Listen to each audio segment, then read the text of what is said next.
hablemos de eSports. ¿Os parece? A eso habéis venido, ¿verdad? Pues bien, los eSports han experimentado un crecimiento espectacular y han llegado para quedarse. El Mundial de League of Legends del año pasado tuvo más de 100 millones de espectadores únicos. Y en lo que llevamos de Mundial este año, que se está disputando as we speak, estamos observando un crecimiento del 35% en Average Minute Audience. Y es que esta tendencia se ha acelerado todavía más durante el periodo de confinamiento debido al COVID-19. Pero los eSports todavía están en proceso de evolución. ¿Cómo deberíamos entender este fenómeno? ¿Como una extensión de los deportes en general? ¿Como un juego? ¿O como algo completamente novedoso? Para resolver esta y otras cuestiones en relación con los eSports, tenemos 4 invitados expertos en la materia. Ellos son Fernando Piquer, fundador y CEO de Movistar Riders; José Aluri, Head of eSports Strategic Partnership, LVP Grupo MediaPro, que tiene un título larguísimo y no hay manera de cortártelo; Jorge Schnura, presidente y cofundador de Mad Lions; y para moderar, nadie mejor que nuestra directora general, la directora general de IAB Spain, Reyes Justribó. Buenos días a todos. Buenos días. Hola Elena, buenos días. Muchas gracias por presentarnos y bienvenidos a todos, más allá de las pantallas, y por supuesto a Fernando, a Joseda y a Jorge. Como comentaba Elena, hoy vamos a tener un día dedicado a gaming en esta sala en la que estamos, y queríamos empezar con una mesa redonda de expertos, sentando un poco las bases de lo que va a ser luego toda la jornada. Por eso le hemos llamado a esta mesa redonda el entretenimiento del nuevo siglo. Realmente estamos en algo distinto, pero en algo que ya es una realidad en este nuevo siglo en el que estamos. Yo voy a ir haciendo unas preguntas a los expertos para que ellos puedan transmitirnos todo lo que piensan, y luego, como decía Elena, todas vuestras preguntas se las trasladará ella tanto a José, a Jorge, a Fernando, para que puedan contestarlas. Entonces, si os parece, empezamos con la primera de ellas, y queríamos empezar hablando un poco del impacto social de la industria del gaming en general. Realmente es una plataforma de relación, como ya comentaba Elena, donde los usuarios interactúan con los jugadores versus los deportes clásicos, donde eso no es así, o entre ellos mismos de forma global. Es decir, yo estoy jugando en Madrid con alguien que está en Tokio en línea y con alguien que está en Sao Paulo, por ejemplo. En este sentido, ¿cómo consideráis vosotros que puede impactar en las diferentes generaciones? Es decir, un Z, por ejemplo, ¿se relaciona de forma más natural y global que un millennial gracias al gaming? El otro día leía, no sé dónde es, un estudio que hablaba de que desde el boom tecnológico cada generación piensa un 5% más rápido que la anterior. ¿Qué papel puede desarrollar el gaming también en este sentido para abrir nuevas posibilidades en las generaciones más jóvenes? Estamos hablando, por ejemplo, de idiomas o de interés por las carreras STEM. ¿Cómo veis este mundo? Si os parece, por ejemplo, empezamos por Fernando. Bueno, yo que además llevo 20 años en el mundo de los videojuegos, he visto crecer la industria y ahora también estoy viendo crecer la industria de los deportes electrónicos. Bueno, para empezar, el videojuego tiene varias características que creo que efectivamente ayudan a formar la mente, la personalidad y también los skills de las personas. Creo que los videojuegos son elementos de experimentación seguros. Al final, pues jugar a un videojuego y conducir un coche de Fórmula 1 a 300 por hora sin ninguna consecuencia si te va mal. Creo que además el videojuego hace que las personas o las nuevas generaciones funcionen, sus ritmos de entretenimiento y su cultura audiovisual es totalmente distinta. Esto ayuda bastante a los videojuegos. Y de hecho ha pasado en la pandemia, un poco en todo el confinamiento, creo que el videojuego, sobre todo para las generaciones más anteriores, que teníamos un poco a lo mejor sobre todo los que no estaban muy vinculados al mundo del videojuego, creo que han descubierto a través de sus hijos o han validado el videojuego como ocio sano.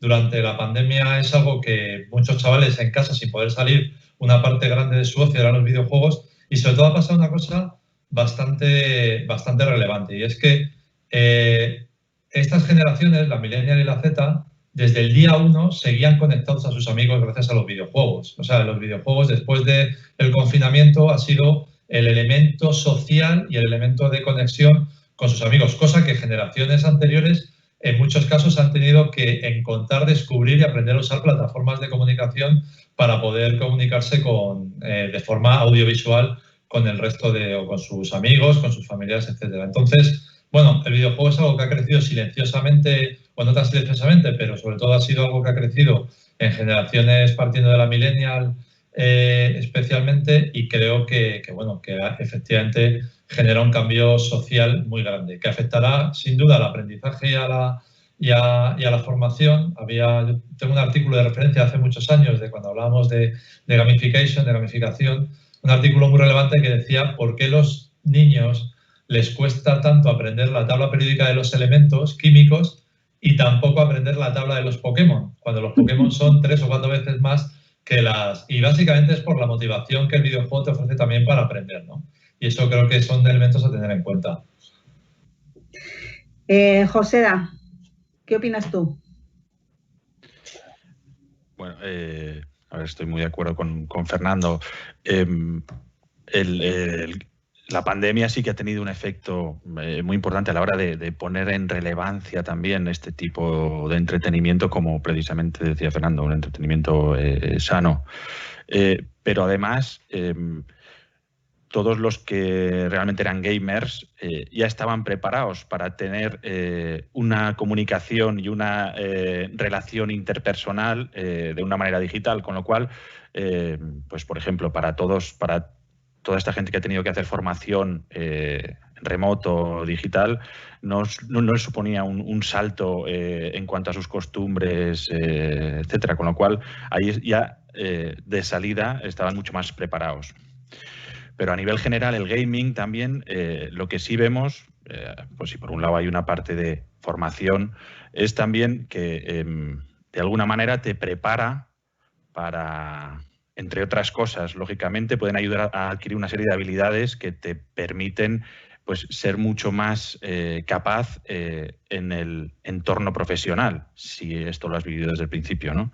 Te permiten desarrollar tu pensamiento crítico, resolución de problemas, por ejemplo, el trabajo en equipo o las habilidades de comunicación y negociación, pensamiento analítico o creatividad, por ejemplo.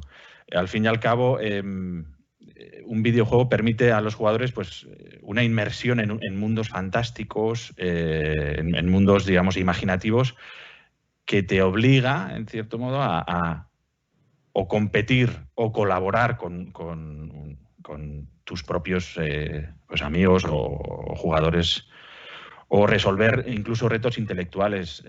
De hecho, en algunos países, por ejemplo en Polonia, que últimamente está cada vez más avanzado en este sentido, una de las lecturas oficiales que hay para este curso es un videojuego concreto que precisamente intensifica todas estas habilidades que te permiten ser más competitivo en el mundo laboral. De hecho, nosotros hemos tenido algunas reuniones con algunas marcas que, digamos, podían utilizar los eSports y el gaming como una herramienta de reclutamiento, porque se han dado cuenta un poco empíricamente que había una serie de nuevos fichajes. Estamos hablando siempre de gente menor de 30 años, que son los que, digamos, han estado más en contacto desde pequeños con juegos más evolucionados, que tenían una serie de habilidades como las que decía antes, pues trabajo en equipo, capacidades de resolución de problemas, de gestionar cantidades de información muy alta. Y han descubierto que lo que les unía, entre otras cosas, además de haber estudiado carreras, pues eso, tipo STEM, de ingeniería, etcétera, es todas estas habilidades en cada uno de ellos. Con lo cual, en algunos casos, pues estamos colaborando con algunas empresas precisamente para eso, para ayudarles a generar pues esa imagen de employer branding que necesitan.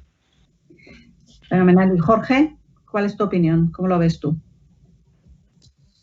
Bueno, yo, por supuesto, estoy de acuerdo en todo lo que ha sido nombrado hasta ahora y por añadir, tal vez, creo que a nivel social una de las cosas que el gaming aporta, ¿no?, los videojuegos en términos general, es que normalmente cuando tú te relacionas pues con gente de tu entorno, ¿no? De tu trabajo o de tus amigos de toda la vida o más joven pues de la universidad o del colegio, etcétera, ¿no?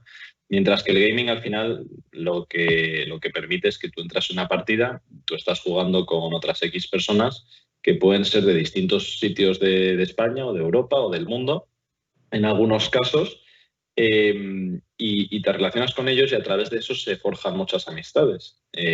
Además, amistades de verdad y duraderas, ¿no? Entonces, esto al final lo que hace es abrir la mente a mucha gente que normalmente estaría expuesta únicamente a personas de diversa personalidad, pero siempre de su entorno, ¿no? O digamos, de su entorno relativo. Mientras que aquí realmente pues, te expones a un mundo de pensamientos distintos, de forma de ver la vida distintos. Entonces, esto al final lo que hace es que aquellos que juegan a videojuegos pues desarrollan una mayor tolerancia y una mayor diversidad de opiniones. Bueno, yo creo que lo habéis dejado los tres muy claros y además dando dentro del mismo punto de vista, pero muchos datos que me parecen realmente muy interesantes. Si queréis pasamos a la siguiente tema que me gustaría que tocáramos y en algún momento los cuatro lo hemos comentado, hemos hablado de industria, ¿no? Y cuando hablamos de gaming siempre hablamos de industria, pero también es verdad que bueno, muchas veces dentro de la IAB, con muchos de los asociados y bueno, y un poco en el entorno que todos nos movemos, ¿no? También se comenta si no es demasiado pronto para hacerlo. Es decir, ¿creéis que necesitamos, o sea, qué es lo que necesitaríamos? Primero, saber si desde vuestro punto de vista es realmente una industria. Si creéis que nos falta, ¿qué es lo que necesitaríamos para consolidarla y para hacerla sostenible en el tiempo? En España, no estoy hablando de otros países donde posiblemente no, está más desarrollado. Y si es así, ¿qué debemos hacer en las diferentes partes del ecosistema? Es decir, las empresas, las marcas, las asociaciones, etcétera, etcétera. Si os parece, esta vez, por ejemplo, empezamos al revés, empezamos por ti, Jorge. Fenomenal. Bueno, o sea, yo creo que la pregunta de si esto es o no es una industria claramente lo es. Sus cifras de facturación hablan por sí solas. No obstante, pues para evolucionar, dar ese siguiente paso, yo creo que lo que ahora hace falta es que se han formado muchos actores de manera individual fuertes, ¿no? Pues desde ligas, organizadores de ligas, como es el caso de LVP, publishers, clubes de eSports, etcétera. Y aunque algunos estamos organizados en cierto modo, ¿no? Pues con la Asociación de Clubes de eSports, luego está EVI, donde también está el LVP, donde están los publishers, etcétera. Yo creo que lo que falta, que es algo en lo que trabajamos conjuntamente entre todos día a día, pero que aún no hemos llegado a esa meta final, es una verdadera organización y coordinación entre todas las partes, ¿no? para sumar y crear un producto conjunto, ¿no? Yo siempre digo que una de las cosas bonitas de esta industria comparadas con otras en las que hemos podido estar todos es que aquí no hay realmente competidores, ¿no? O sea, sí, efectivamente, pues uno compite con otros clubes deportivamente, ¿no? Por así decirlo, y también incluso por patrocinios y demás, pero al fin y al cabo aquí cuando tú ves que otro club, por ejemplo, se lleva un patrocinio que igual tú también estabas intentando conseguir, no es la misma sensación que cuando en otra industria te quitan un cliente, ¿no? O sea, dices, oye, pues no me lo he llevado yo, se lo ha llevado a este club, pero esto nos aporta a todos, ¿no? ¿Por qué? Pues porque si ha entrado un patrocinador de vertical X, pues sus competidores van a estar ahora más atentos y esto al final suma, ¿no? a la industria en general y nos ayuda a todos, ¿no? Sube la marea, por así decirlo. Y entonces yo creo que lo que falta es eso, pues avanzar hacia modelos donde, pues, modelos de negocio conjuntos, ¿no? Entre ligas, los clubes, etcétera, y una coordinación no solamente en el aspecto de marketing, que estamos muy coordinados, y en comunicación y demás, sino en esa parte de negocio. Fernando, ¿qué opinas tú? Bueno, yo, la industria del gaming o de los esports, aunque para mí los deportes electrónicos están dentro de lo que es la industria del gaming, sí que es verdad que lo separaría un poco en lo que me comenta Jorge. Siendo una industria, es verdad que todavía queda por desarrollar en la parte de esports, básicamente por los años que lleva, digamos, de desarrollo, que todavía son pocos. La industria del gaming, sin duda, bueno, ya no se puede casi no hay casi ni discusión, ¿no? Hay un estudio que leí hace poco que la industria del gaming probablemente va a tener una valoración 4 veces mayor que la del cine este año, ¿no? Encima, además, este año especialmente, pues o sea, el gaming se ha disparado y el cine o lo que es la industria visual, pues ha sufrido un poco, ¿no?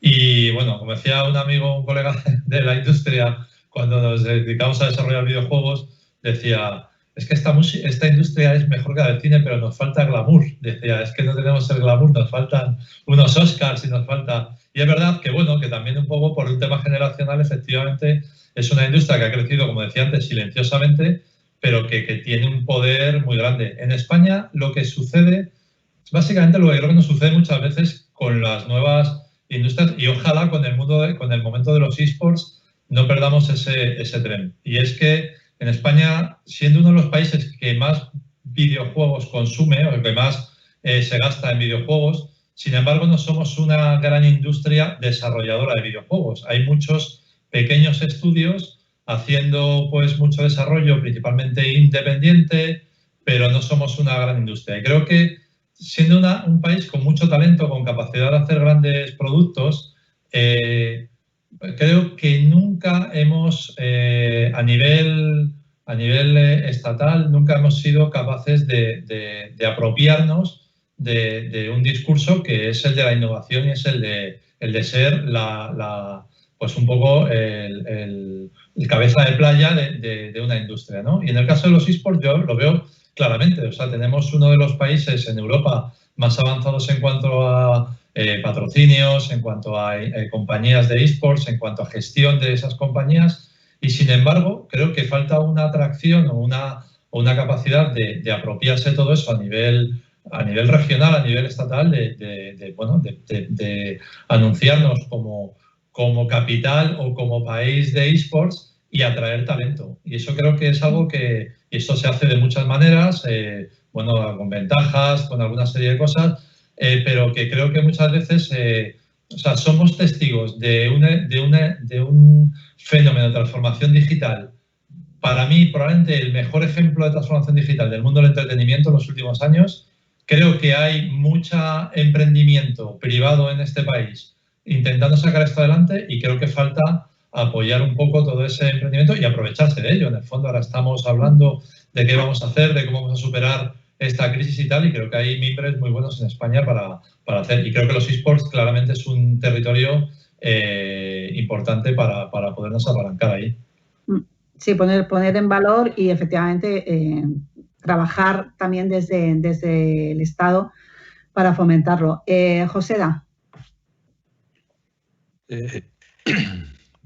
Poco más queda por decir. Quizá hablar de magnitudes o de separar un poco la industria del gaming como tal, globalmente, que sí que es una industria, pues lo decía Jorge, ¿no? En cuanto a facturación, si el año pasado facturó 150.000 millones de euros, que eso supone más o menos 7 veces la facturación de la industria de la música. Es decir, yo creo que no solo es una industria, sino de las que más facturan a nivel mundial, y acaba de entrar en su 5ª década, digamos, de existencia como industria del gaming. Lo que pasa es que si ya nos vamos a la parte de eSports, que es la que nos toca un poco más de cerca a nosotros en nuestro día a día, sí que es cierto que todavía es una industria que está en desarrollo. Necesitamos quizá pues eso, generar más fanbase. Lo bueno es que la comunidad de eSports en España es una comunidad cada vez más madura, creciendo constantemente y además como muy, muy cohesionada. Hablo de la comunidad en cuanto a la fanbase, digamos. Y en cuanto a precisamente los actores que comentaba Fernando, yo creo que principalmente además todos trabajamos, además de, lógicamente, para sacar adelante nuestras propias compañías, digamos, precisamente en que todos estamos intentando contribuir a que esta industria de los eSports, y ahora me refiero a España, crezca conjuntamente. Las interconexiones, además, con todos los actores son muy frecuentes. Y la mentalidad un poco precisamente es eso, es hacerla crecer cada vez pues, más rápido. Quizá añadiría un actor más en todo esto, que es las plataformas, ¿no? Los canales a través de los que llegamos precisamente a todos nuestros seguidores, tanto de las competiciones como de los equipos, etcétera. Como un actor también fundamental a la hora de desarrollar precisamente la industria. Si os parece, y además lo habéis comentado en vuestros discursos en algún momento todos vosotros, incluso Jorge comentaba como cuando un patrocinio pues se lo lleva un competidor, pues en este caso es incluso bueno porque anima a otras marcas. Si os parece, hablamos de las marcas, ¿no? Está de moda entre las marcas, está claro, porque está en targets, digamos, muy interesantes para las marcas, los eSports, y todas esas marcas, pues en mayor o menor medida, quieren estar presentes, ¿no? Porque necesitan esa interactuación, por crear engagement, etcétera, con esos targets donde los eSports son absolutamente fuertes. Pero también es verdad, y nos lo habéis trasladado en muchos coloquios que hemos tenido como en la comisión que tenemos en la IAB, que en la mayoría de los casos las marcas saben que tienen que estar, pero no saben cómo estar o cómo interactuar con esos targets dentro de los eSports. Entonces, la pregunta sería un poco, ¿tenéis la sensación de que las marcas están aportando valor a los usuarios? Es decir, las que entran, ¿están entrando de la manera más correcta o están un poco, algunas de ellas, no digo todas, están por estar penalizando la interactuación con los target y acomodándose a productos un poco más estándar, pues por ejemplo, como hablábamos de los patrocinios, por no arriesgar o por no saber cómo hacerlo? ¿Qué pensáis un poco de esto? Si queréis, empezamos esta vez por Joseda, por ejemplo. Pues efectivamente, lo decías tú, yo casi haría como distinguiría dos grupos de marcas que están, digamos, interesadas en este sector. Solo un apunte previo, precisamente otra vez la pandemia, que nos ha traído muchísimas malas noticias. En nuestro caso, al menos nos ha traído el hecho de que al seguir funcionando, era la única competición en España que seguía funcionando sin ningún tipo de incidencia, gracias al esfuerzo de los equipos y de la organización precisamente para que todo esto pudiera seguir y aportando, pues eso, entretenimiento a la comunidad. Pero lo que sí nos ha hecho es estar más en el foco de las marcas, precisamente porque éramos los únicos que seguíamos funcionando, ¿no? Y lo que decía al principio, ¿no? Distinguiría entre dos grupos de marcas. Unas que su acercamiento a los eSports se produce después de un análisis estratégico sobre qué les puede llevar aquí y qué pueden aportar, o incluso qué rendimiento pueden sacar de todo este territorio. No nos engañemos que al final las marcas se vinculan a territorios concretos, en este caso el nuestro, para sacar un rendimiento, lógicamente. En ese grupo de marcas que hacen un ejercicio estratégico, pues las agencias, por ejemplo, tienen un importante papel a la hora de asesorar desde un punto de vista de estrategia de comunicación. Y luego están otras marcas cuya iniciativa a veces pues es un poco más precisamente un impulso o algo en lo que dicen, bueno, hay que estar porque parece que no nos tenemos que quedar atrás. Esas marcas que hacen un ejercicio estratégico saben bien qué es lo que quieren. Normalmente en una conversación, seguramente Jorge y Fernando corroborarán esto, en una conversación de media hora enseguida encuentras la sintonía para ayudarles hacia dónde deben ir, ¿no? Y sin embargo las otras cuesta más, es un proceso mucho más largo, hay que ir más bien descartando y quitando posibles necesidades superfluas que están intentando atribuir a los eSports a la hora de sacar una estrategia adelante. Jorge, ¿qué piensas tú? Sí, estoy de acuerdo. Al final, una de las cosas buenas que tiene este sector es que cuando una marca decide entrar, no lo hace sola. Siempre lo hace de la mano de alguna organización del sector, pues ya sea un club o la liga, ¿no? Entonces, ¿qué es lo bueno de eso? Pues que, oye, si nosotros hemos llegado, ya sea la LVP o alguno de los clubes, al punto de firmar con una marca es porque pues ha habido un encaje, ¿no? Un encaje en la visión. Y yo creo que ahí, por lo general, por supuesto, la liga y todos los clubes estamos haciendo un buen trabajo de realmente darle una vuelta, oye, ¿qué podemos hacer con una marca, ¿no? Y no quedarnos en, oye, pues te pongo tu logo en X sitios, ¿no? Te doy visibilidad y a correr, sino realmente pensar, por un lado, ¿qué valor le puede aportar esta marca a los fans de los eSports? ¿Qué valor diferencial que realmente solo esta marca puede aportar, ¿no? Y en base a ese valor que creemos que puede aportar, qué activaciones y campañas y demás podemos hacer para realmente generar ese valor y dárselo y entregárselo a los fans, ¿no? Y una vez que tú has generado ese valor y se lo has dado a los fans te lo van a devolver, ¿no? Te lo van a devolver según cómo lo enfoques en distinta manera. Entonces, lo bueno es eso, que aquí las marcas no están solas, ¿no? Cuando van de la mano de un club o una liga y entonces vemos activaciones muy originales, muy bien pensadas y muy enfocadas en realmente mover, por un lado, los KPIs que a la marca le importan. Al final, al ser un medio muy digital, tenemos una grandísima variedad de activos que utilizar, ¿no? Y con ello podemos llegar a casi cualquier KPI que una marca quiera mover, ¿no? Y nos permite también un reporting mucho más exhaustivo que en medios físicos, por ejemplo, por lo cual suele haber una mayor satisfacción por parte de la marca, pero también por parte del fan, porque es el punto central de cualquier activación y es lo primero que tenemos en cuenta, ¿no? Cómo se le aporta valor. Fernando, por último.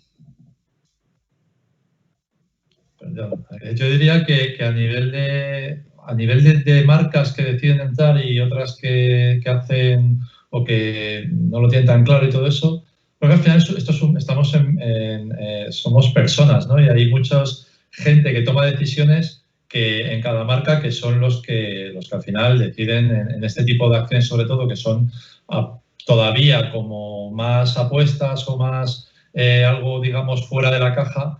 Al final yo distingo un poco primero, entre tipo de personas que no están o que no han vivido tanto el mundo digital. Yo esto lo comparo mucho con yo que estaba ya en medio de Internet en el año 97, 98, lo comparo mucho con la publicidad cuando empezaron a salir la publicidad digital, los banners y todo eso, que había una resistencia brutal a hacer nada en Internet porque la gente no lo veía, no porque no hubiera un potencial, sino porque como nuestra mente o nuestra cabeza está formada de una manera y de repente aparece una nueva tecnología y tenemos una cierta resistencia.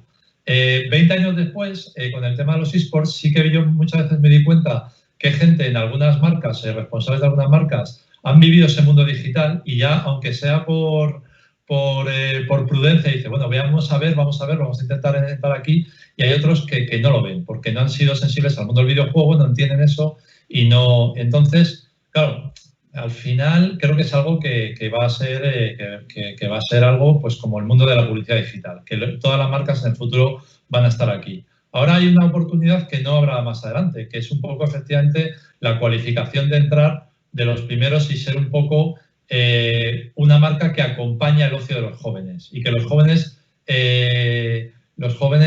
reconocen a esa marca como alguien que le valida o le legitima su ocio y les acompaña, ¿no? Y eso creo que los primeros valientes que están aquí, los que están entrando, creo que es algo de más que se llevan al entrar en el mundo de los eSports. Y al final, como digo, yo muchas veces cuando estamos hablando de hablar con marcas y de intentar evangelizar, yo siempre digo, mira, dentro de 5 o 10 años, este programa no existirá porque todos los que estén en la toma de decisiones de las compañías serán gamers. Entonces esto ya será casi un commodity, ¿no? Y habrá que ir a ver qué es la siguiente revolución tecnológica y todo eso. Pero bueno, yo básicamente es eso. Creo que el salto generacional en el mundo del gaming es grande e incluso a la hora de tomar decisiones profesionales y empresariales nos pesa.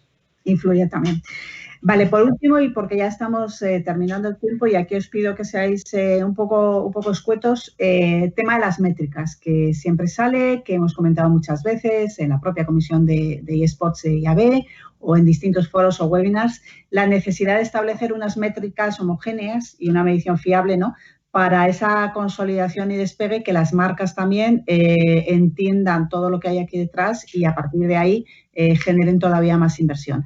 ¿Qué experiencias veis, por ejemplo, en Estados Unidos, en Reino Unido, y cuánto creéis que nos queda en España para conseguirlo y qué deberíamos hacer los que estamos de una manera u otra implicados en todo esto? Aquí solamente os pido, ya sé que la pregunta da para mucho, pero como si no nos saldríamos de tiempo, pues que deis 2 o 3 ideas cada uno y a partir de ahí, pues luego en las preguntas seguro que va a surgir algo como esto también de la audiencia. Si queréis, empezamos, por ejemplo, por ti, Fernando.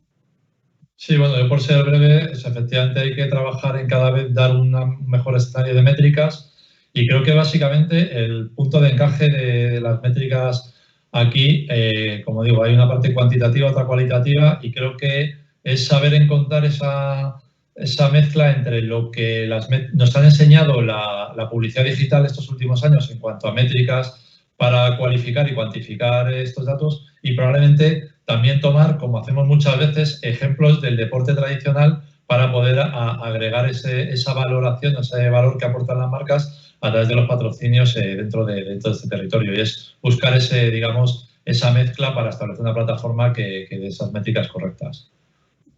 Fenomenal. Jorge, ¿tu opinión?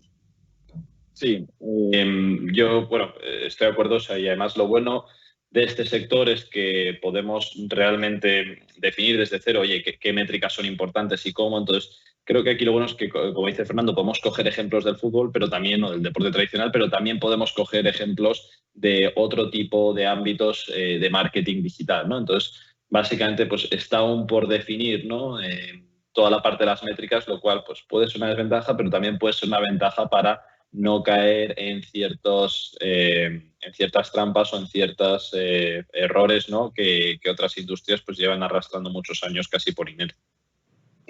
Y por último, Joseda, ¿tu opinión? Muy rápido, nada, así telegráfico casi.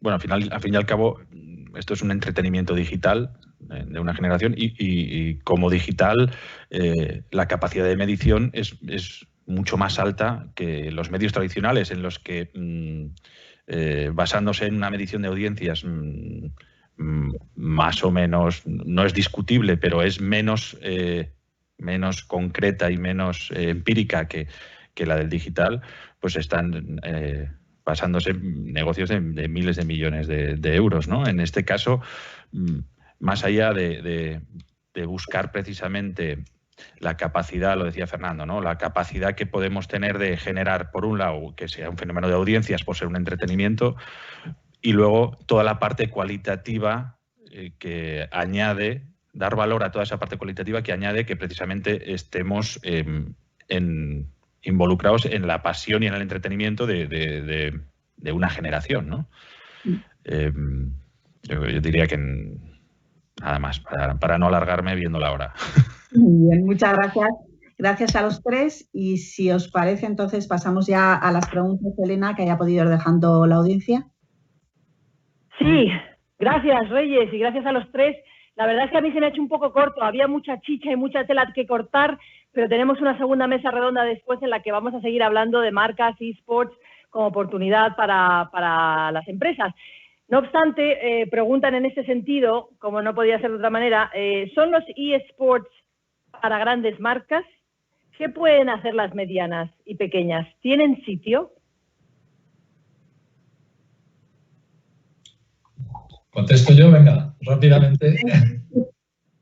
O sea, yo creo que efectivamente, creo que es un entorno donde hay oportunidad para todos. De hecho, creo que es una oportunidad para marcas menos conocidas o medianas de ser relevantes en un sitio donde todavía creo que la barrera de entrada es asumible y creo que además, como decía Jorge antes, hay mucha oportunidad para activar a la marca de muchas formas y de una forma mucho más interactiva que a lo mejor un patrocinio clásico en un territorio de competición clásico. Creo que eso es, vamos, de hecho, diría que es el sitio y de la oportunidad para marcas menos conocidas de hacerse un hueco en un espacio que está muy por construir todavía.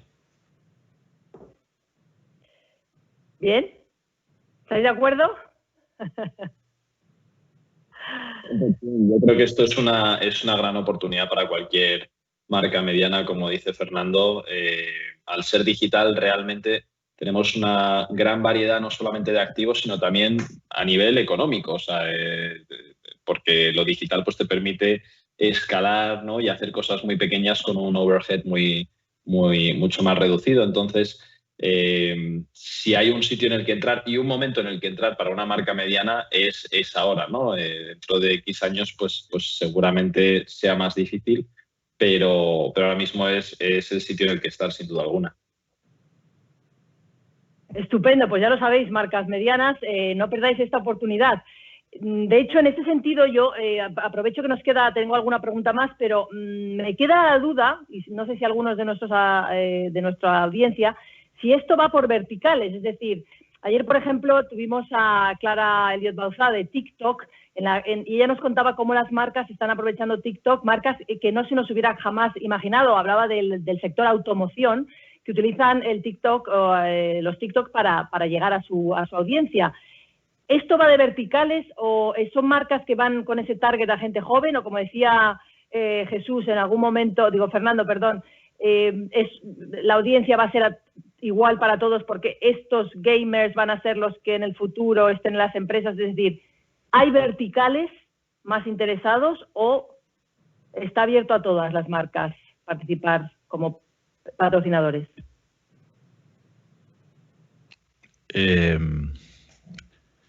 Hay verticales, lógicamente. Hay una serie de marcas que llamamos endémicas, que están vinculadas al mundo de la tecnología o de los hábitos que pueden tener precisamente esta audiencia, que hay que recordar además que lo importante es que más que ese primer, pool de marcas que entran más rápidamente por puro orgánico, para el resto de marcas, más que verticales, yo creo que hay una audiencia súper segmentada y que es muy difícil de alcanzar por otros medios, tanto tradicionales como digitales, porque hay que recordar que son muy avanzados desde el punto de vista digital, con lo cual pues hay una serie de medidas para precisamente no tener tanta implicación con la publicidad, digamos, tradicional, con lo cual, más que verticales, yo creo que es una cuestión de pura estrategia de marca y de targets a los que vaya tocando. Todos aquí tenemos marcas que podríamos considerar de alguna manera un poco más alejadas del mundo de los eSports y de los videojuegos, pero que tienen una estrategia muy clara porque o están buscando clientes futuros o están intentando posicionarse en una generación en la que son conscientes de que no tienen tanta presencia. De acuerdo. Sí, por el target, por la audiencia segmentada. De hecho, Joseda, te preguntan, habíais hablado del gaming que puede ayudar a adquirir unas habilidades que serán útiles en el mercado laboral. ¿Debería incluirse en el currículum escolar? Esto nos interesa a todos los padres.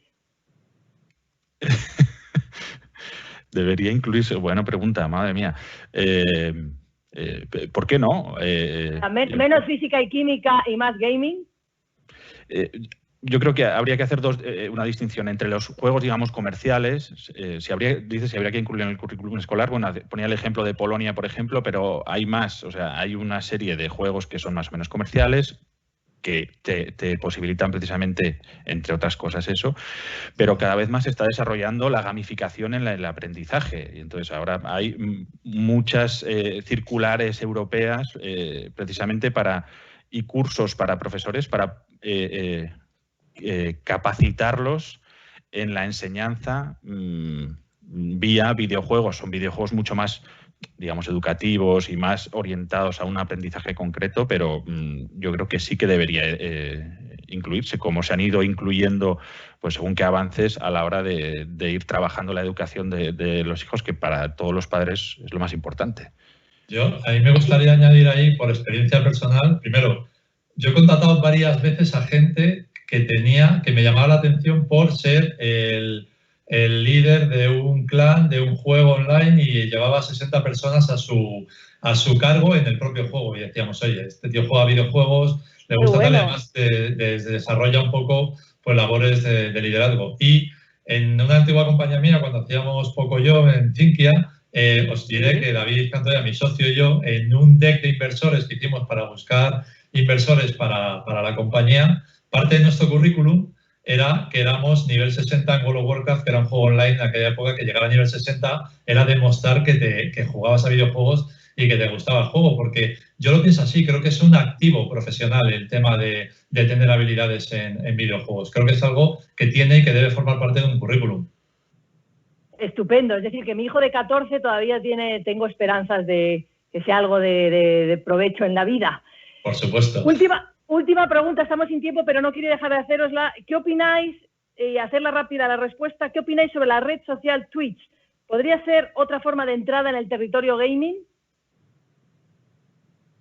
Jorge. Bueno, yo creo que no solamente puede serlo, es que lo tiene que ser. O sea, al final es realmente donde se junta toda la audiencia a ver los partidos de eSports, ¿no? Es actualmente pues, el epicentro, digamos, de los eSports, y no se comprende una estrategia en eSports sin una estrategia de Twitch. Estupendo, pues ya está respondida. No tenemos tiempo para más. Quería dar las gracias a todos nuestros ponentes, a Jorge, a Joseda y a Fernando, por supuesto a Reyes, la moderadora. Está claro, como habéis dicho, que los eSports es una industria, tiene futuro, no tiene solo futuro, sino presente. Tenemos el talento, el expertise, nos falta, como decir, hay un poco de glamour, pero vamos bien. Así que seguimos, despedir a nuestra primera mesa, muchas gracias a los 4, y vamos a seguir hablando de marcas e eSports como la gran oportunidad